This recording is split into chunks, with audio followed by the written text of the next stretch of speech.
नमस्कार, आप देख रहे हैं कल की तैयारी। मैं हूं आपके साथ कविता थपलियाल और यहां पर हम करते हैं आज पूरे बाजार की चाल पर बात। और हम शो को आगे बढ़ाएं उससे पहले जो दर्शक हमारे साथ अभी जुड़े हैं उनकी जानकारी के लिए हम बता दें कि इस शो में हम देते हैं आपको बाजार की पूरी जानकारी और साथ ही यहां पर कल के बाजार की तैयारी भी करवाते हैं। मार्केट एक्सपर्ट हमारे साथ जुड़ते हैं और साथ ही भरोसेमंद सलाह आपको देते हैं। तो चलिए आज के शो में हम बात करेंगे कि क्या कोरोना के डर से बाजार सहमा हुआ है, क्या कोरोना से डर रहा है बाजार, फोकस में क्यों है आरआईएल, कल के लिए दमदार ट्रेडिंग आइडियाज। और हमारे साथ खास मेहमान भी इसके लिए जुड़ गए हैं। हमारे साथ आज हैं Devang Shah, technical analyst Angel Broking, Ravi Singh, vice president head of research Share India.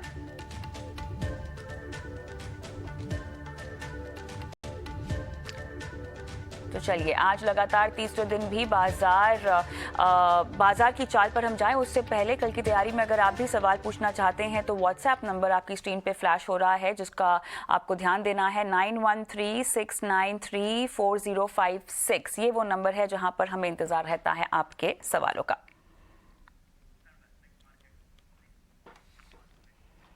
चलिए तो शो की शुरुआत करते हैं बाजार में आज हुए कारोबार के साथ, जहां पे लगातार तीसरे दिन भी कमजोरी बाजार में जो गिरावट थी वो हावी रही है और कारोबार के दौरान 18,100 के नीचे भी फिसलता हुआ दिखाई दिया बाजार। लेकिन फिर भी क्लोजिंग हमने देखा कि 18,100 के ऊपर ही देखने को मिली है। और इसके अलावा बाजार बंद होते होते लगभग 72 अंक की कमजोरी, निफ्टी में सेंसेक्स 241 अंकों की गिरावट पर बंद हुआ है। लेकिन ओवरऑल आज का कारोबार कैसा रहा है, किस सेक्टर्स और स्टॉक में हमने एक्शन देखा, सहयोगी डिम्पी कालरा तमाम डिटेल्स दे रहे हैं।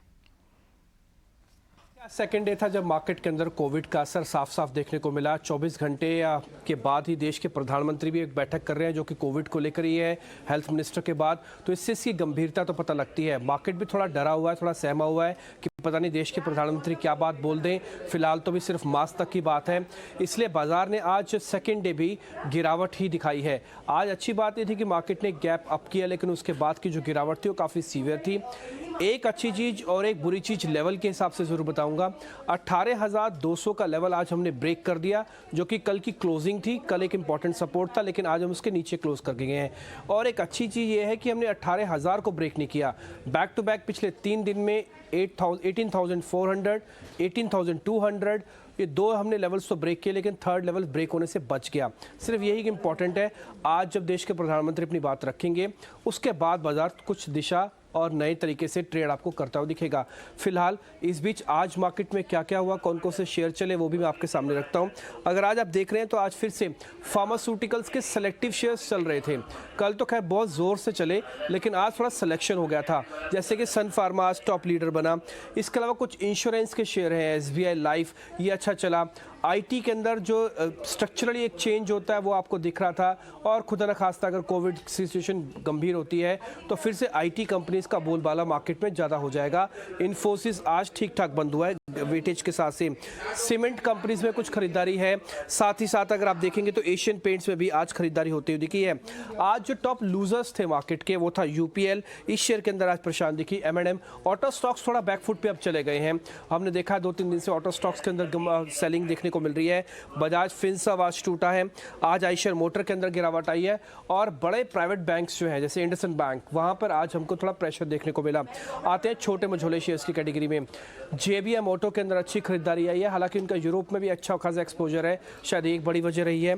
इसके अलावा आप इंश्योरेंस कंपनीज में जीआईसी, साथ ही अजंता फार्मा, लिंडे इंडिया जो कि ऑक्सीजन सप्लाई करती है, गैस सप्लाई करती है। आपको ध्यान होगा जब सेकेंड वेव कोविड की थी तो लिंडे इंडिया का शेयर बहुत जोर से चला था। अब पिछले 3-4 दिन से वॉल्यूम के साथ ये शेयर फिर से चल रहा है, तो कुछ इस पे भी आप ध्यान रखिएगा। और पीएनबी हाउसिंग ने आज अपनी टोटल गिरावट को अच्छे से कवर किया। ये शेयर करीब 6-7% ऊपर था। छोटे मझोले शेयर्स की कैटेगरी में जो शेयर टूट गए आज, वो आपकी स्क्रीन पे आते हैं। वह थायरोकेयर कल बहुत ज़बरदस्त चला, ये डायग्नोस्टिक वाली कंपनी है, लेकिन आज कमजोरी थी इसके अंदर। फर्टिलाइजर शेयर्स थोड़े टूटे हैं, फैक्ट उसमें से एक था। विजय डायग्नोस्टिक चला गया। और एक कोचिन शिपयार्ड डिफेंस की जुड़ी हुई कंपनी है, बहुत बेहतरीन रिटर्न दिया इसने पिछले एक साल में, लेकिन प्रॉफिट बुकिंग इसमें भी थोड़ी सीवियर आज हमको बनती हुई दिखी है। छोटे मझोले शेयर्स में ज्योति लैब ने आज अपना साल का हाई टेस्ट किया, साथ ही अबोर्ड इंडिया ने भी साल का हाई टेस्ट किया, जो कि फार्मास्यूटिकल से जुड़ी हुई कंपनी है। कुल मिला के आज देश के प्रधानमंत्री क्या बात रखते हैं, उसको लेके बाजार अपनी दिशा और दशा थोड़ी तय करेगा। ध्यान रखिएगा, अगला हफ्ता डेरिवेटिव एक्सपायरी का भी है, तो मार्केट के अंदर वॉलिटिलिटी अपने चरम पे रहेगी। सावधानी से ट्रेड आप करिएगा जरूर।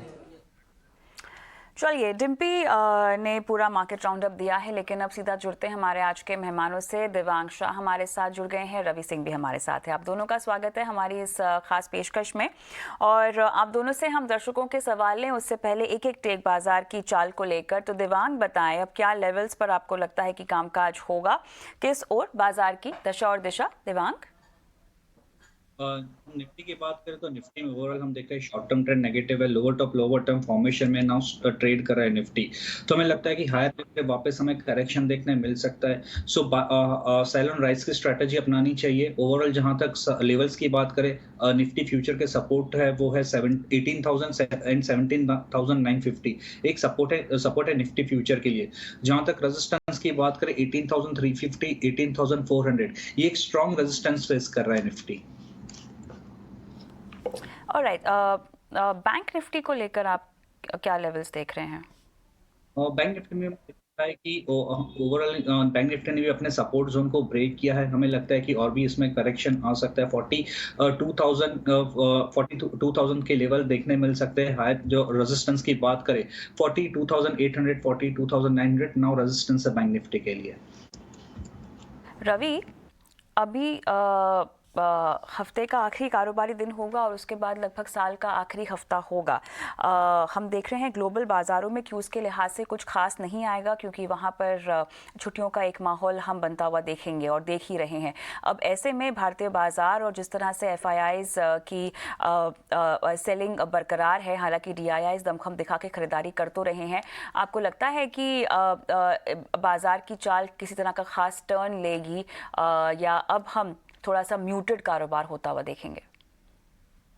बिल्कुल कविता जी, आपने सही कहा। देखिए, इस समय जो कारोबार है उसमें ज्यादा टेंशन लेने की जरूरत नहीं है। मार्केट में बहुत ज्यादा उथल पुथल नहीं देखने को मिलेगी। लोअर साइड पे 17,900 का जो बॉटम है, 17,800 का, वो निफ्टी के लिए काफी इंपॉर्टेंट है, लेकिन वो टूटता हुआ भी नजर नहीं आएगा। आप साइड में अगर देखते हैं तो 18,350 का जो रेंज था वो गिरा है, तो अभी 18,280 और 250 ये एक दो लेवल्स होंगे जिनपे की निफ्टी इस रेंज में रहेगा। और आने वाले 15 दिनों तक अब मार्केट में बहुत ज्यादा उतार और चढ़ाव नहीं देखने को मिलेंगे। अब जो भी होगा वो सेकेंड वीक ऑफ जनवरी में एक्सपेक्टेशन से शुरू होगा, क्योंकि उस टाइम पे वापस बजट की एक्सपेक्टेशन होगी। नए साल में नए इन्वेस्टर इन्वेस्टमेंट के लिए सोचेंगे। तब तक अभी मुझे लगता है कि क्रिसमस और न्यू ईयर की तैयारी लोग ज्यादा कर रहे हैं और वो शायद प्रॉफिट बुकिंग यहाँ पर ज्यादा दे रहा है, अनटिल अनलेस की यहाँ पर कोई और रिस्क ऐसा देखने को मिल रहा है। हालांकि थोड़े से स्टॉक्स में फेरबदल भी जरूर देखने को मिला है, लेकिन ज्यादातर अगर पोजीशंस को गौर से देखा जाए तो आपको एक क्लियर कट नजर आएगा कि लोग अपनी पोजीशंस को बुक कर रहे हैं, एग्जिट हो रहे हैं और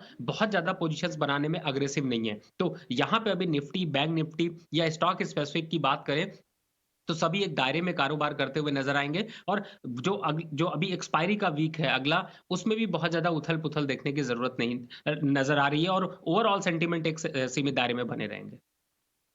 मिड कैप इंडेक्स को लेकर कोई खास परेशानी की बात और उतार चढ़ाव, वॉल्टिलिटी, कमजोरी का रुझान क्या तूल पकड़ेगा रवि? देखिए, अगर देखा जाए तो Kavita ji, mid cap stocks में काफी अच्छा मूवमेंट देखने को मिला है। और जब किसी भी स्टॉक या किसी भी सेक्टर में अगर आप देखें तो जो 30 से 40% चले हैं, उनमें कहीं हद तक अब इन्वेस्टर को लगता है कि यहाँ पर प्रॉफिट बुक कर लेना चाहिए और शायद वही एक नजरिया यहाँ पर नजर आ रहा है। मिड कैप में वैसे अगर देखा जाए तो सितंबर क्वार्टर में जबरदस्त अग्रेसिव रिटर्न्स जो है वो दिए हैं, रिजल्ट्स अच्छे रहे हैं और उसका इंपैक्ट रहा है। और टेक्निकली भी काफी स्टॉक्स में आपको ब्रेकआउट देखने को मिला है, तो थोड़ी प्रॉफिट बुकिंग तो बनती है और वही प्रॉफिट बुकिंग यहां पर मार्केट में अभी दिखा रही है। तो मुझे लगता है कि बहुत ज्यादा यहां पर परेशान होने की जरूरत नहीं है। स्टॉक स्पेसिफिक और सेक्टर स्पेसिफिक बाइंग आपको जरूर देखने को मिले। चलिए, सेक्टर स्पेसिफिक बाइंग ज़रूर देखने को मिलेगी। ये पूरा बाजार के लेवल्स को लेकर हमने बात कर ली है, लेकिन अब हमें आगे बढ़ना होगा और दर्शकों के सवालों की ओर हम रुख करते हैं। डीसी शर्मा साहब का सवाल है जयपुर से। अदानी पावर के 149 शेयर लिए हैं 315 के भाव पे। रवि, क्या करना चाहिए? देखिए, स्टॉक में थोड़ी प्रॉफिट बुकिंग ज़रूर है, लेकिन मुझे लगता है कि 265-260 के लेवल काफ़ी अग्रेसिव है। इन लेवल्स के नीचे स्टॉक मार्केट ये अदानी पावर जाता हुआ नज़र नहीं आएगा। तो मुझे लगता है कि अभी फ़िलहाल तो अगर आपके पास अदानी पावर है, तो इसको अभी कंटिन्यू रखिए। अप साइड में 350 और 380 के लेवल आने वाले 2-1 महीने में देखने को मिल सकते हैं। तो लॉस से घबराने की ज़रूरत नहीं है, डटे रहिए और आपको यहाँ पे ईटी स्वदेश देखते रहिए, जिससे कि आपको सही राय मिल सके और आप अच्छा मुनाफ़ा निकाल सकें। ऑलराइट, देवांग, डीसी शर्मा जी ने पैनेसिया बायोटेक भी लिया हुआ है। 100 शेयर लिए हैं 159 के भाव पर। इसको होल्ड करना चाहिए या बेच दें? पैनासोनिक तो ओवरऑल ट्रेंड तो मीडियम ट्रेंड नेगेटिव है। यहाँ पे हमें लगता है कि और भी स्टॉक में करेक्शन देखने मिल सकता है। 138 तक के जोन है, वो सपोर्ट है। ये लेवल के अगर नीचे ब्रेक करते तो फर्दर और हमें स्टॉक में गिरावट देखने मिल सकती है पैनासोनिक बायोटेक में। महेश शर्मा फरीदाबाद से सवाल पूछ रहे हैं और इनका भी सवाल अदानी पावर पर है। रवि, 350 शेयर लिए हैं 359 पर। देखिए कविता जी, इन्होंने थोड़ा सा ऊपर ले लिया है। शर्मा जी, मार्केट को सही देखिए, सारे स्टॉक्स आपको प्रॉफिट देते हैं और लॉस भी देते हैं, लेकिन आप सही टाइम पे एंट्री करिए। इसीलिए मैं आप कविता जी इनसे भी कहूंगा कि ईटी स्वदेश को सही टाइम पे देखें। हमने इसकी रिपोर्ट्स 250 रुपए में भी बाय करने की दी है और ऊपर में 350-380 रुपए पे निकलने की भी राय दी है। तो अभी फिलहाल घबराने की जरूरत नहीं है। एक काम करिए, यहाँ पे थोड़ा एवरेज कर लीजिए 270 और 76 के लेवल पे, और वापस अपसाइड का मोमेंटम में 325 के आसपास के भाव आपको देखने को मिलेंगे। तो आपका एवरेज प्राइस नीचे आ जाएगा, तो आपको उससे मुनाफा मिल सकता है। घबराने की जरूरत नहीं है। एक स्ट्रिक्ट स्टॉप लॉस यहाँ पे 260 रुपए का क्लोजिंग का डाल के रखिए, जिससे कि बड़ा लॉस आपको ना हो। एवरेज करने की सलाह आपको दी जा रही है। मध्य प्रदेश से रामगोपाल जी का सवाल, देवांग, IRFC के 500 शेयर लिए हैं 36 रुपए 50 पैसे के भाव पर। IRFC बात करें तो over medium term to short term trend की बात करें तो एक पॉजिटिव ट्रेंड है। डेफिनेटली हमने एक रिसेंटली करेक्शन देखा है, पर हमारा मानना है कि 30 रुपीज का स्टॉप लॉस से बने रहे, बिकॉज ओवरऑल हम देख रहे हैं कि प्रीवियस जो सपोर्ट था वो भी 30 रुपीज का था। तो जब तक 30 रुपीज के लेवल को ब्रेक नहीं किया, तब तक बने रहे स्टॉक के अंदर। अपसाइड जो लेवल देखने मिल सकते हैं 36-37 तक के जोन है, वहां तक देखने मिल सकते हैं IRFC। 30 रुपए का स्टॉप लॉस आपको लगाने की सलाह दी जा रही है। मुकेश नागड़ा बजाज फिनसर्व पे सवाल पूछ रहे हैं। रवि, 123 पर शेयर लिया है और 123 शेयर लिए हैं और 1668 का भाव है इनका। देखिए, यहाँ पे कविता जी थोड़ी प्रॉफिट बुकिंग तो और आएगी। आप अगर रिस्क रिवॉर्ड रेशियो से यहाँ पे बचना, अगर आप कंट्रोल करना चाहते हो तो 1520 का क्लोजिंग स्टॉप लॉस डाल लीजिए। हालांकि मार्केट में थोड़ी प्रॉफिट बुकिंग अभी हावी है, तो इस वजह से भी देखने को मिल रहा है, लेकिन 1520 के नीचे जाता है तो आप एक बार पोजीशन से एग्जिट करिएगा। दूसरी एंट्री, ऐसा नहीं कि स्टॉक को छोड़ना है, दूसरी एंट्री आपको 1450 के पास वापिस से करनी है, जिससे कि आपका लॉस भी रिकवर करा सके और वापिस प्रॉफिट भी दे सके। तो 1520 के स्टॉप लॉस से अभी बने रहिए और वापस, तो अगर वो लेवल टूटता है तभी एग्जिट होइए, और दोबारा एंट्री के लिए मैंने आपको लेवल बताया। इस स्ट्रेटजी को फॉलो करिए, जिससे कि आप प्रॉफिट अपना बना सकें और लॉस को रिकवर कर सकें। गेल पर रवि, इन्होंने सवाल पूछा है, 90 के भाव पे लिया है, लगभग 1392। देखिए, ये एक ऐसा स्टॉक है कविता जी, जिसकी डिविडेंड यील्ड जो है वो आपको लगभग 10.5-11% के आसपास आपको देखने को मिलती है। तो स्टॉक थोड़ा सा करेक्ट जरूर होता है, लेकिन स्टॉक ऐसा है कि इसको आप 3 साल 5 साल के लिए रखें या 3 महीने के लिए रखें, आपके लिए काफी अच्छा स्टॉक है। मुझे लगता है अभी मार्केट में जितनी चिंताएं बढ़ रही हैं, उसमें ये स्टॉक काफी खरा उतरता है। बने रहिए। 88 का एक stop loss, closing stop loss डाल लीजिए। आप साइड टारगेट रखते तो 105, 108, और डिविडेंड का तो मजा है ही है। देवांग, मुजफ्फरनगर से मोहित कुमार का सवाल है। LIC के 68 शेयर लिए हैं, भाव है इनका लगभग 780। LIC की करें तो ओवरऑल मीडियम की बात कर रहे हमें पास्ट 2 डेज में करेक्शन देखने मिला है, बट यहाँ पे एक सपोर्ट जोन के पास है, तो होल्ड करने की सलाह रहेगी। यहाँ स्टॉप लॉस रखिए 665 का। अपसाइड जो लेवल देखने मिल सकते हो 730 740 तक के जोन वापस देखने मिल सकते हैं एलआईसी में। 665 का स्टॉप लॉस लगाना है। बायोकॉन भी लिया है इन्होंने, 132 शेयर लिए हैं 332 के भाव पर। बायोकॉन की बात करें तो बायोकॉन का ओवरऑल हम ट्रेंड की बात करें तो नेगेटिव ट्रेंड है, lower top lower bottom chart structure में ट्रेड कर रहा है, अपने रेजिस्टेंस जोन के पास है, तो यहाँ से एग्जिट करने की सलाह रहेगी बायोकॉन में। रवि, संजीव कुमार का सवाल धामपुर शुगर पर है। 800 शेयर लिए हैं 270 के भाव पर। लॉन्ग टर्म नजरिया जानना चाह रहे हैं इस स्टॉक पे।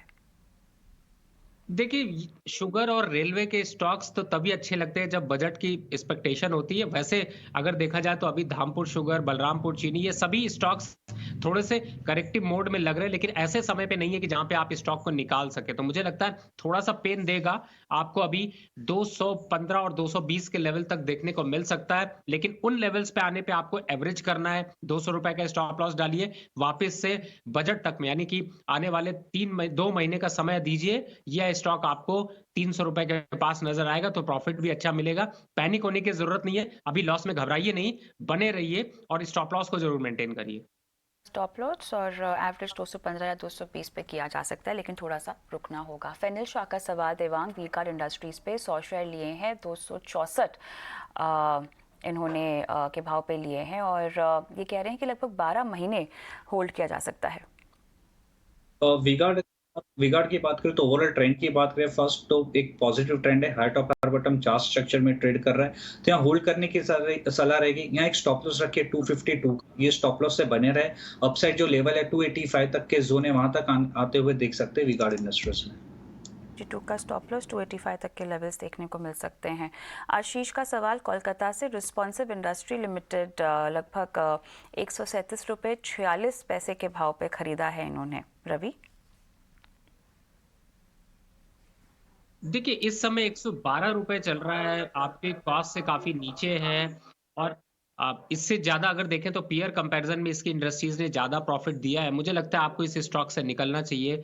अभी फिलहाल तो थोड़ी और गिरावट देखने को मिल सकती है और 2 डिजिट में ये स्टॉक आ सकता है, तो मुझे लगता है आपको यहाँ से निकलना चाहिए। रही बात अगर आप स्टॉक स्पेसिफिक में जाना चाहते हो, तो अभी हमने गेल की चर्चा करी, अच्छा स्टॉक है। एनएमडीसी को आप अपने पोर्टफोलियो में शामिल कर सकते हैं, लेकिन एनएमडीसी इनफैक्ट लगभग 118 के पास है, आप उसको देख लीजिए। इस स्टॉक से एक बार निकलिए, क्योंकि आपको लॉस दे रहा है और अभी भी इसके फंडामेंटल यहाँ पर पुअर है, चार्ट में भी बहुत ज्यादा रिस्पॉन्सिव नहीं दिख रहा है, तो एग्जिट होना चाहिए।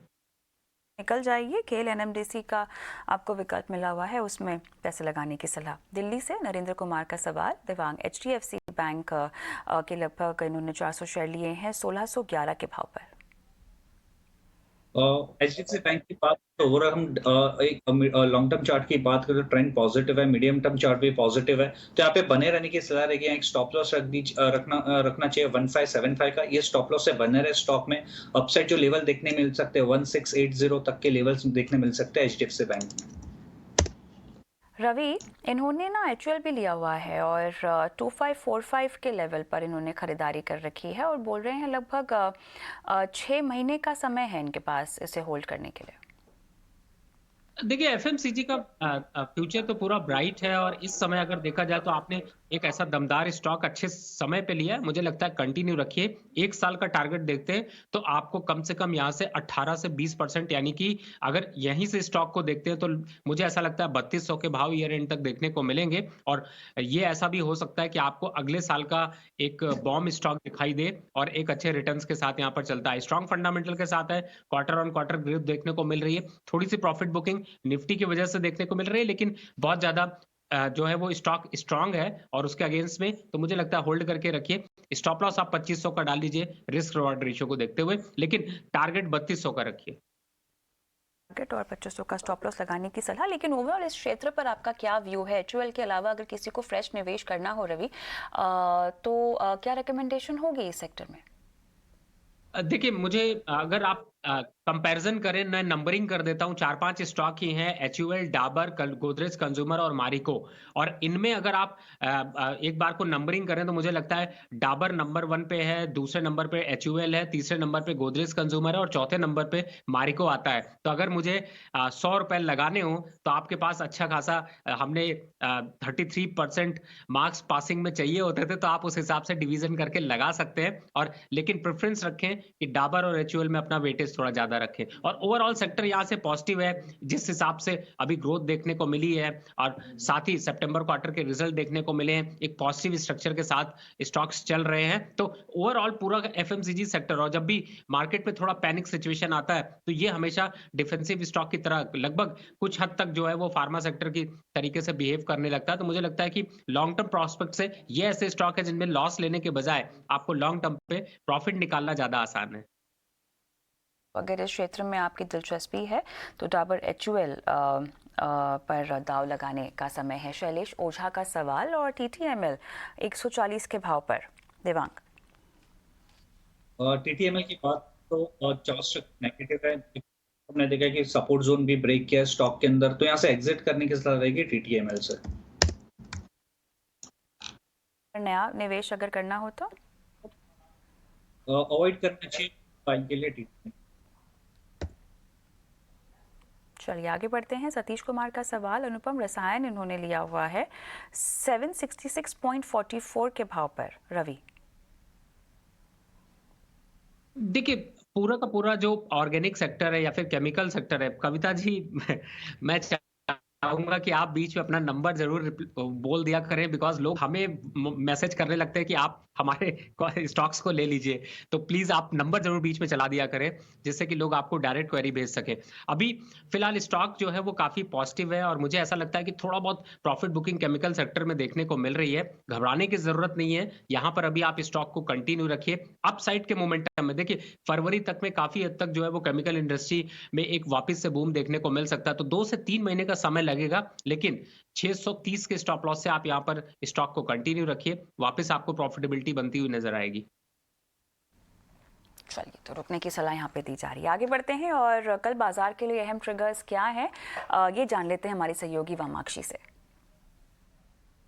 जी बिल्कुल, शुरुआत करते हैं उन ग्लोबल क्यूज़ के साथ जो आज आफ्टर मार्केट आवर्स में रिपोर्ट होंगे। हमारी नज़र होगी यूएस के जीडीपी डेटा और इनिशियल जॉबलेस क्लेम्स पर। इसके अलावा कुछ ग्लोबल क्यूज़ कल भी आएंगे, तो इस पर भी हम एक बार नज़र घुमा लेते हैं। इंडिया का फॉरेन एक्सचेंज रिजर्व्स और जापान की मॉनेटरी पॉलिसी के मिनट्स जो है, ये काफ़ी इंपॉर्टेंट इकोनॉमिक क्यूज़ है जो हमें ट्रैक करने होंगे।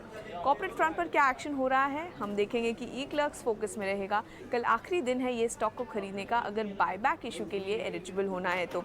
RSWM फोकस में रहेगा। राइट्स इशू कंपनी के लिए कल खुल रहा है। नई लिस्टिंग्स होने जा रही है कल। आबांस होल्डिंग और लैंडमार्क कार्स, ये दोनों स्टॉक्स एक्सचेंजेस पर लिस्ट होने जा रहे हैं कल, और इसी के चलते ये स्टॉक्स हमारे रेडार पर ज़रूर रहेंगे। IPO मार्केट में भी काफ़ी एक्शन हो रहा है और हम देखेंगे कि रेडियंट कैश मैनेजमेंट का IPO कल खुल रहा है सब्सक्रिप्शन के लिए दिसंबर 23 से दिसंबर 27 तक। इसका IPO साइज़ है करीब 388 करोड़, जिसमें से 60 करोड़ की फ्रेश इशू कर रही है कंपनी और 328 करोड़ का OFS है। प्राइस बैंड रहेगा 94 से 99 प्रति शेयर का। और आखिर में एक इम्पॉर्टेंट इवेंट होने जा रहा है कल, IPL की ऑक्शन होने जा रही है, तो IPL ऑक्शन होने जा रहा है 2023 के लिए। तो ये थे सारे इम्पॉर्टेंट इवेंट्स जो आपको अपने रेडार पर रखने होंगे कल की ट्रेडिंग सेशन के लिए। चलिए तो ये रही इवेंट्स टू वॉच की लिस्ट, लेकिन हम आगे बढ़ते हैं और वक्त हो गया है VIP शेयर्स का।